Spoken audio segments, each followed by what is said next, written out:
A lack of information around addiction and mental health issues has led to a lot of confusion. Heroes in Recovery is here to set the record straight and break the stigma through the power of storytelling and by celebrating the heroic efforts of those who walk this road of recovery every day. Our movement is built on the personal journeys of survivors, shining a spotlight on the disease of addiction and creating a global community of support. Go to heroesinrecovery.com to share your story, read hundreds of others, or join us for a 6K race. Together, we can break the stigma. That Sober Guy podcast contains adult content, merciless truth, and emotional nudity. Listener discretion is advised.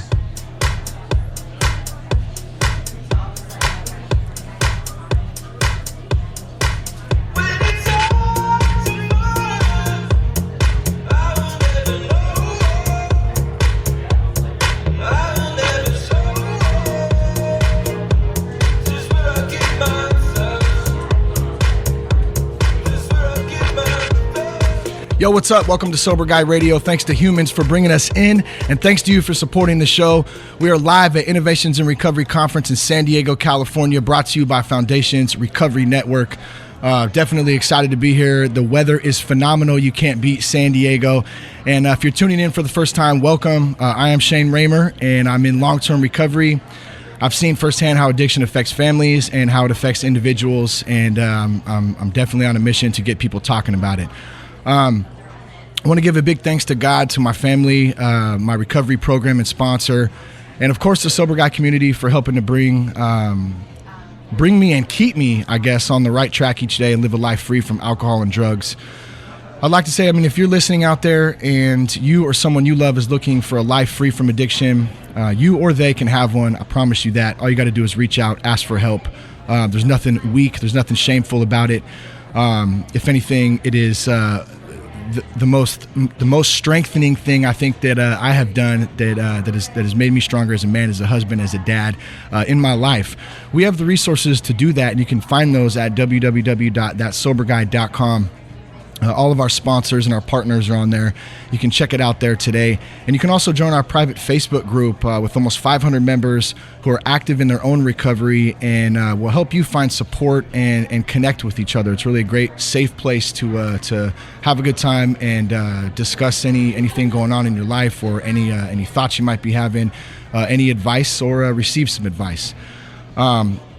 Like I said, it's just an honor to serve the recovery community, to be a part of an amazing movement, helping to end the stigma of addiction. It's an epidemic out there, and it's not talked about nearly enough. And thankfully, there's lots of good people, lots of good programs, like the Innovations in Recovery Conference we're here at today, who are helping to do that. Now we're going to get going here. We have some great guests today. At 9 o'clock, a little past 9, and then 10 o'clock and 11 o'clock.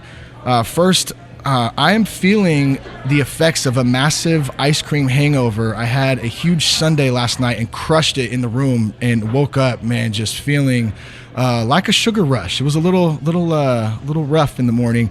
And my beautiful 6-year-old Lucy, we brought the family down. So Lucy, Cash, and y'all know the Jess, is down here as well, hanging out with us. Lucy's feeling it too. We had a welcome party, and she decided to down 2 full Cokes and a cup of birthday cake ice cream and got a stomach ache and passed out shortly after. So she woke up feeling a little bit of the same, but we're having a good time. Cash had his tie on. He had some fresh, brand new white high top kicks, being the lady killer that he is, and the Jess was looking amazing as ever, hanging out, having a good time, making me look good. Just want to say much love to my family and friends back home in Vacaville, California, up north. Love you all out there. Thank you for the support. And we're going to jump right into our guest today, Adam Marion. How are you, Adam? I'm good, Shane. I said that right? Yeah, pretty close. Marion. I told Adam before we got started. I said I'm gonna jack up the last name, but it's all good. Welcome to the show, man. It's great to have you. You're from Skywood Recovery. That's right. And that's in Atlanta. That's in Michigan. Or Michigan. I'm sorry. Outside of Kalamazoo, Michigan. Got it. And how long have you been operating at Skywood? So Skywood has been open almost exactly 1 year. We opened April 5th of last year, so we're 2 days short of a 1 year anniversary. Got it. Yeah. And we got a chance to chat a little bit before we went on air. Definitely have some things in common, and you had spoke of your relationship to addiction, to alcoholism. Would you care to share a little bit about that? What kind of got you into the business and why you're passionate about recovery? Yeah, definitely. So I actually am not in recovery. By the grace of God, I don't have to be. And what I mean when I say that is that alcohol was on this big, beautiful run of destruction in my family, including my father, who got in recovery when I was about 3 years old. And so AA intervened on my life when I was still little. And so the whole trajectory changed. But we know for probably 100 years or more above him on that side of the family, it was just wreaking havoc. So my intimacy with knowing that I don't have to do that and I'm free of that is pretty deep. I have a deep understanding of that and eternally grateful. You said you had mentioned that you wrote a paper in the 5th grade. I thought that was kind of interesting, man, if you don't mind sharing. So, when you're learning to write 5-paragraph essays and things like that, everybody writes about what you know. And in 5th grade, I wrote about AA because that's what I knew. That's all that, you had to come up with something to write about, but I was so exposed to it already. That's what I wrote about. Sorry, Adam, I think I had a quick audio difficulty there. There we go. So you in dealing with this with your father growing up, how long was he active in his alcoholism before he got sober?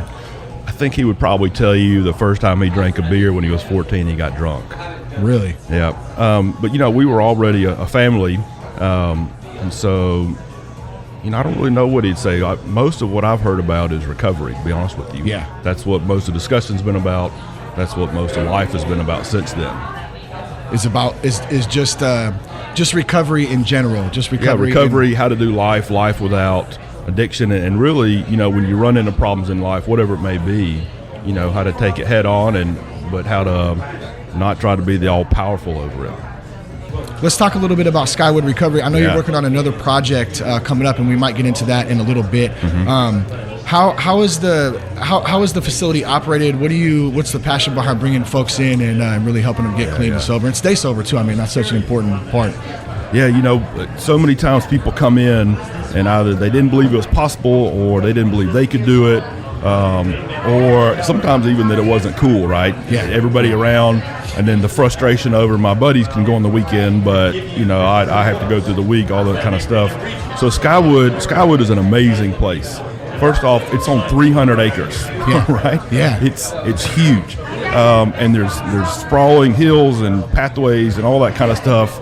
And we planted a whole bunch of wildflowers, and so pretty soon you better go for a walk as it starts to bloom. And all you'll see are these expansive views of wildflowers blooming, which is really kind of takes your breath away. But that's really just kind of the view, right? That's not the heart and soul of what it is. The heart and soul of what it is the people. In almost a solid year of being open, what we've heard, the feedback over time, almost every single person says, when I got here, I was so nervous, I was so afraid, and I just knew, right, quote unquote, I knew I was going to be judged. But that's tough. And I don't often use the word but I wasn't judged, right? I was just accepted, right? And that's kind of the mantra there, right? Our nowhere in our job description at work or life is it to judge people, right? Nobody tells me I have to. In fact, I believe I'm not supposed to. Somebody else is in charge of that, right? Somebody higher up than me. So my job is to accept, with the idea of who am I? Who am I to judge? I'm here to accept. And so that's what we embody at Skywood. And so every single person, from if you're flying in, the folks picking you up at the airport, to the folks kind of helping you with the admissions process, the staff, all the way through, we focus on acceptance and not judgment. And it's amazing how far that will go. Yeah. Amazing. Well, I think that's a huge problem for, for folks coming in, especially when you're new, when you're struggling. The judgmental factor can be huge, man, and there's a lot of shame, a lot of guilt. A lot of it's not knowing who you are as a person too. So you're completely confused, and then if you have to come in and have an environment that's uncomfortable, that's why it's so important to create that environment. So how do you create that environment? I know there's a lot of work that goes into that. So it's also a lot of fun, right? Because we as people, I think we crave that, even for a place to work, right? Yeah. So many people just in working have been traumatized by this harsh reality of how bosses have treated them. Yeah. But when it boils down to it, I basically got 2 rules that I work with, right? And I tell staff, I tell patients, if you can follow these 2 rules, we can probably get some work done. The first is you have to agree to not be perfect, right? Yeah, Hands down, huge. that's number 1. Yeah. And there's 2 reasons for that. 1, if you're perfect, I can't be around you. I feel way too terrible about myself, right? And all my life mistakes, I can't be around you. Yeah. And number 2, if it's your goal, I can't help you get there. Yeah. Perfectly impossible. So if that's your goal, I can't work with you. Yeah. So if you can meet number 1, not be perfect, we're good. Yeah. Number 2 is no judgment, Yeah. right? I fundamentally believe that we've all done things and we've all had things done to us. Therefore, none of us are in a position to judge others or ourselves. And normally, that's the hardest one. Is to get people to stop judging themselves. Yeah. And if we can follow those 2 rules, which are simple but difficult, right, then we can get down and do some good work. And when people really grab hold of that and they understand that, right, and if I can show them that, and if the staff and other patients who have been there can begin to embody that, right, folks that are in treatment to show that to the new people, you know, that's what really makes it go round. Yeah, it's great. I love that you point that out. I know I'm my own worst critic. Yeah. I'm my own worst enemy. So, I mean, I can make things up in the head, and it'll just go from there. And so, getting in a spot and realizing that I'm not perfect, that I'm, and I love this. I know it's kind of cliche, but it's so true. The progress, not perfection. That's right. That's right. It's on point, because if I'm focusing on the progress that I've made, and not being perfect, then life is a hell of a lot easier. I do know that. Yeah. So, that's what we do. And then, we start putting in things like, follow through, do what you say you're going to do. Yeah. Right? It's huge. Sometimes people look at it as, the people coming in, may have done things, may have, whatever. It's our job to earn trust. It's not their job to earn our trust. Yeah. Right? Yeah, absolutely. And that's how we look at it, right? They reached out, and let me be very clear how I view that. Reaching out for help has got to be one of the hardest and most courageous things that people do. Yeah, when you absolutely. raise your hand and say, I need help, that's huge. Just showing up. Showing up is, I don't know what percentage research will say that is, but it's huge. Yeah. Right? And then it's our job to help show. But it's not our job to tell you what to do. Yeah. Right? It's not my job to say, you're an alcoholic, you're an addict. That's something you're going to have to figure out for yourself. I'm going to show you a lot of things. Yeah. Right? I can teach a lot of stuff. I can introduce a lot of stuff. But it's not my job to tell you that. Yeah. Right? Yeah, That's something you have to figure out. And when you can figure it out, or you decide that, a lot of things can happen that are great. A lot of things. Yeah, that personal decision, because I mean, I love it. You could sit and tell, like, somebody could tell me what to do all day. I'm gonna say, don't tell me what to do. It's just that natural, like, human, especially from a guy's perspective. That's right. Not that ladies, of course, don't have that too, but I can speak for guys because I'm a guy, and I think the more people told me what to do, the more resistant I wanted to come. And that's what I love about 12-step programs, about recovery in general, is that if I'm sharing my experience and what the things I've been through, nobody can tell me I'm wrong, or that nobody can tell me what to do, but I have to want to do that. That's right. So when you get somebody who comes in who is, we talked a little bit about the denial game, man. That's a huge part of making that first step to get help. How do you deal with somebody who's just in flat denial and doesn't want the help? I mean, I'm sure that's got to be a tough spot. Yeah. So first, and this is just Adam speaking, right? This is not research. So part of me doesn't even really buy into denial, right? Almost like people either know or they don't know, and maybe denial is knowing and not wanting to acknowledge it, right? But it's this high level of resistance of, and it really often comes down to fear. Right. That's a good point. The way we handle it, the way I handle it, again, I have to constantly remind myself it's not my job to tell somebody what they are or what they have to do. However, what I can do is begin to explore what life has been like. And when we do that, and I give somebody space to say, you know what, it's not my job to tell you what. I'm going to give you some compassionate feedback. Right? And I'm going to tell you, from hearing what you've said, what it looks like to me, and we're going to lay it out on the table. And if you and I can agree that I'm not going to be judgmental and you're going to be honest and we can look at this together, we might make a little bit of movement. Right? And oftentimes, so many people have not had that experience, right? So much of the world tells them you're bad, or you should be able to stop on your own. or, all these messages that are so often pretty negative that kind of fly right in the face of, if we look at it medically, the disease model, right, of you should just be able to stop, right? Where's your willpower, which we know that's a whole willpower. That's we're talking apples and oranges here, right? People that reach out for the help to come see us are past that being able to stop, and there's no shame in that. Right? There's zero shame in that. And so if I can present the judgment and I can challenge them and they can walk into some honesty, we can look at it and just explore the options. Right? Sure. I'm not telling you quit forever. I'm saying let's explore it for today. And see what happens. Do you ever ask, just are you tired of living like this? Because I think that because I know that from my own experience and from talking to others, man, it's exhausting to live in constantly worried about how you're going to get high again. You know what I mean? And plus, and then you put all the other parts of that seriously flawed engine together that does not run smoothly, and it's a lot of work to continue to do that. That being said, we chatted about this a little bit too. How do you have fun again? That's right. You know what I mean? That's right. I think that's a great topic too, because many of us, we only knew how to have fun or have a good time when we were high. You know what I mean? And that's how we lived our life. And also it took away a lot of the social anxiety. Right. So if I could get drunk, I can loosen up. Now I can dance. I can't dance worth the crap if I'm sober, but when I'm drunk, I can dance. And I can talk and I can socialize, and I can be that person. You take that tool away. Now how do I operate? Just in general. You know what I mean? Like how do we have fun, Adam?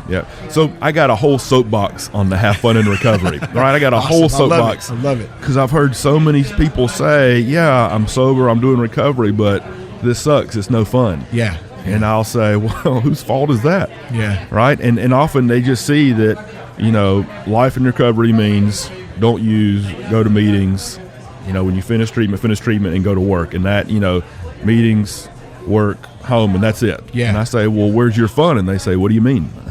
I ain't got time for fun. I know exactly what I'm saying. Where's your fun? Right? And there's so many things to be done, right? But we literally have to teach people how to have fun again, right? Whether it's out in the community, whether it's at a treatment center. It starts with, think about what you may have done before, right, as a child. So I've had a group of, middle-aged, grown adult men. We go out and play kickball, and they all get injured, sliding, and you would have thought it was the greatest day ever, right? Because it takes you right back, and you start remembering all the things I used to do, even if you've been using for a long time, right? And it may sound silly, but those things, that's legitimate fun, right? That's pure joy. And you go back to some of that stuff sometimes. But that's a good point too. When we take back to our childhood before the alcohol and drugs took over, I know for me, those were some of the best times of my life, man. Riding bikes, playing ditch, kickball, like you're saying. That's right. And when you revisit that, you go back to that person or that kid, and that mentality starts to come out, that fun, that spirit. There's actually a spirit there, because I'm not numbing it. You know what I mean? So a lot of people think, Adam, that sounds silly, and I get it. Some people's childhoods, there have been traumatic events that happen in there, and I'm not saying go all the way back in that, but think about some of the things that kids do just for fun. You watch them, right? They get out and they play games. Well, if you're an adult and you're too adult to play games, we need to back up. That's a serious conversation. Right? Let's join a ball team. Let's go throw the Frisbee. Let's something like that. It starts actually really simple. Right? If you love basketball and you're really out of shape, go to the pickup game, right? You may last one game, but I guarantee you're going to have a ball. Right? And then, but if you say, I used to like some risky stuff, well, there's all kinds of great adventure sports, right? Pick up, mountain biking or snow skiing or go for a zip line, right? All these things have their levels of safety, but you feel like you're out there doing it. You want that rush, that feeling of excitement again. That's right. You're right. There's a lot of positive, healthy stuff. Even lifting weights, man. Lifting weights for me has been pretty crucial in. And I'm not like a bodybuilder by any means or anything, you know what I mean? I didn't even know what the hell I was doing, to be honest. When I first started lifting weights, I never had really done that in my life before. But just the mental thing of it alone, it gives you, it's replacing that time and that energy spent doing negative stuff versus something positive, And one of the keys in there that people often don't think about is you got to make a plan for it. right? If you take a minute to sit down and make a plan for it, then you're way more likely to follow through on it. Yeah. Right? Yeah. If you didn't have a plan for Saturday night and all you're doing is sitting in the house, well, of course it's going to be boring. Yeah. You do got to put some effort into it. Yeah, right? absolutely. But if you think about the effort that went into all kinds of activities before you walked into this recovery life, right? And you put that same kind of effort into creating fun, life can get real in a good way. Yeah, that's for sure. So what? So anybody out there listening, man, that's maybe they're struggling a bit. We kind of talked about reaching out for help. It's such an important part of it, but it's also probably the most toughest, difficult part of it. What would you tell somebody out there listening who might want to reach out but doesn't really know how to do it or where to start? That's a perfect place to be. Reach out and just say, hey, I think I need help, but I don't have a clue what to do. Yeah. Right? Find somebody, you could Google online, you could get on Shane's website, you could look up AA in your area, NA, and you just call and say, hey, I think I need help and I need some guidance. Yeah. And I promise that people on the other end are going to know what to do to help. Yeah. Right? And if you don't know, that's fine. Right? There's not necessarily this one exact that everybody has to do this one exact thing. Yeah. Right? There's a lot of options, and you're going to find people who just genuinely want to help you. They don't want anything from you except to see you get help. Yeah. Right? Yeah. There's a lot of great, genuine people in this community of recovery that truly just want to help. That's because right. A lot of us have. You probably experienced this too. Almost every single time I talk to somebody, no matter, it could be at the grocery store, it could be at a work function, it doesn't matter where it is. If the topic of addiction comes up, it might not be them firsthand that's dealing with it, but almost every single time it's somebody that they know, a friend, a family member, somebody close to them. Well, you know what? I had a brother who dealt. It does not discriminate. It's everywhere, and there's people that have gone through it that not only want to give back, but are willing to receive it if they know that it's there. That's right. That's right. Where so if people wanted to look up Skywood Recovery, and then did you want to talk about the new recovery center you're launching in Washington? I can. So I work for Foundation Recovery Network. Yeah. I think Shane mentioned that. And we have Skywood, and I'm working on a project to open in Washington State, and we're looking at opening probably the beginning of probably in the new year or so. Awesome. We're remodeling a building, and it's going to be amazing. Yeah. Right? It's got hot springs running through it. Right? Really? Yeah. Like running through the... Well, so right outside, right, mineral water coming up in it, some pools, things like that. Yeah. And a lot of people see it and they think this is going to be for the ultra rich or something like that, and it's not. Right? It's not at all. It's for the people that are around us every day. Really? Yep. It absolutely. That's awesome, man. Yep. Yeah, that sounds exciting. I know, well, I don't know because I've never opened a treatment facility, but I would imagine that it is a massive amount of work that goes into something like it that. Absolutely is. A lot of planning. And I would just give a shout out to the staff at Skywood that opened with me. It's a lot of work. It's a lot of dedication, blood, sweat, and tears. But I can tell you without a shadow of a doubt, 100%, the people that are there and then the people that I've already begun to meet in the community in Washington are solely focused on creating this environment where people can come and begin to heal. Yeah, right? And they were so committed to it. Right? It's amazing to see a community come together, and literally the community gets a hold of the vision. Yeah. Right? And when you come and you look to open something for that reason, right? Things that are supernatural begin to happen. You begin to meet people who have a story, that know somebody, that have a skill, or have a contact or something that helps the whole thing move forward. Yeah. And people show up and say, if y'all wouldn't have been here, I wouldn't be here today. And I can count on my hand several situations in the past year where that's literally true. Not in a number of different types of ways, right? But it's the people. I mean, the staff that are there right now. We have people that work overnight, people that work on the weekends, all that kind of stuff, and they're there to just help provide this environment. Yeah. Right? And like I said from the beginning, without judgment, to help you understand we're here for you. Right?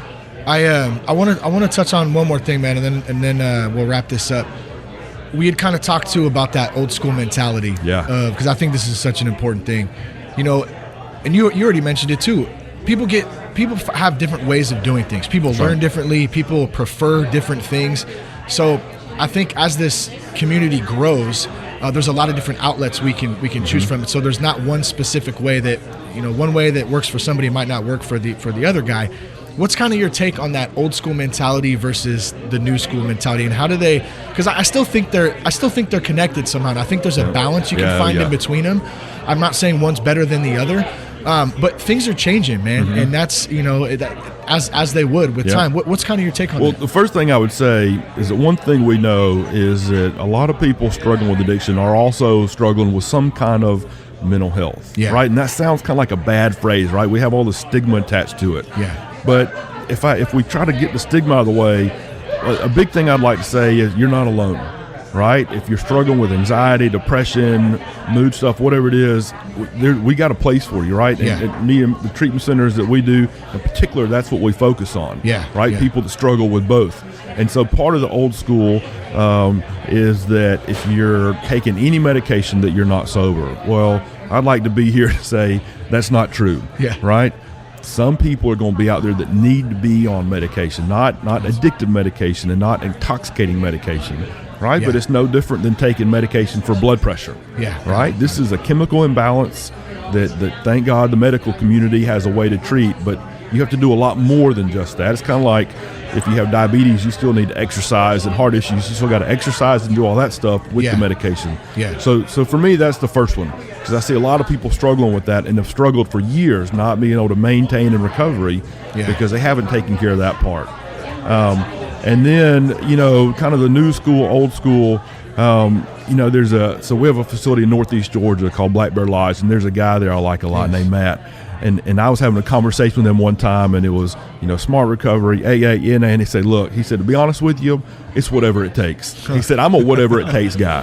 If you had something you could offer me, I was going to take it, because if it was going to get me into recovery, when I heard him and I reflected on that, I thought of course. Right? Whatever it takes. Nobody's path has to be the same. And if you mix in some of other recovery programs and you do a little bit different stuff, but it's getting you there, I would say the one absolute thing that's got to happen is you got to be in community, right? For sure. You got to have community. Huge. It can't be whatever it takes all by myself, right? I'm confident that's not going to work. But if it's whatever it takes in community, that's kind of where I land. I'm not going to say that you as an individual, I know you so well that I know that you have to do it like this. Right? That's kind of playing a bigger role than I'm capable of. I agree, and I also think that closes the door on a lot of people, and that's why people don't get the help they need, because they think there's only one way, and there's not. There's a lot of different ways. There's a lot of different outlets. There are. They're out there, and you got to reach out if you want it. Adam, if folks want to reach out to you, if they want to find more information about Skywood or the new treatment center in Washington, where can they do that? So you can find us on www.foundationsrecoverynetwork.com. Covers all of it. And then Skywood is skywoodrecovery.com. Awesome. Adam, thanks so much for joining us, man. All right, Shane, I appreciate it.